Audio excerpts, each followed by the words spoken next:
Yes, well, there's a lot of detail to be had. For example, the 28 billion in lending that we were speaking about there in that package, most of that won't be going to mortgages and homeowners. Most of that will be going to companies. And of course, the CBI and business groups will be welcoming that news because their members have been starved of credit over the last 6 to 18 months.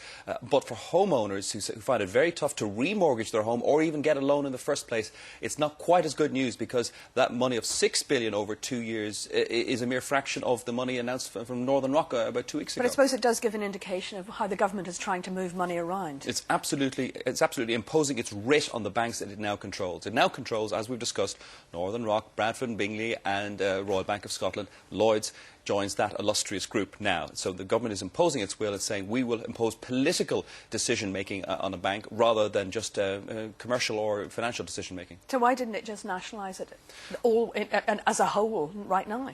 Well, they say that they don't want to be in the banking business and that they want to keep private ownership involved.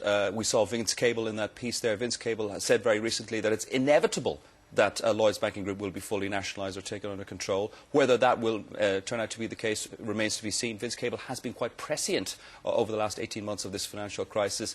But this is the last throw of the dice before full nationalisation of Lloyds and RBS. Economic terms, the government will control approaching 80%. In real voting terms, 65%, which means they can impose their will on the board, and they are already starting to do so. Now, Lloyds have had to pay a pretty high premium for this, though, haven't they? 3 times the premium that Royal Bank of Scotland paid for insurance. Basically, they picked out £260 billion worth of assets that they think could go bad. To insure themselves against those going bad, they are paying a premium of 6%. £15.6 billion. Now, that is a lot of money. And they don't even have the money to pay that because the bank, according to the stock exchange, is only worth shy of £7 billion, half that amount of money. So hence you can see why their control has been diluted and the government has a much larger stake and is imposing its will on Lloyds Banking Group. OK, Joe, thanks very much indeed. Thank you.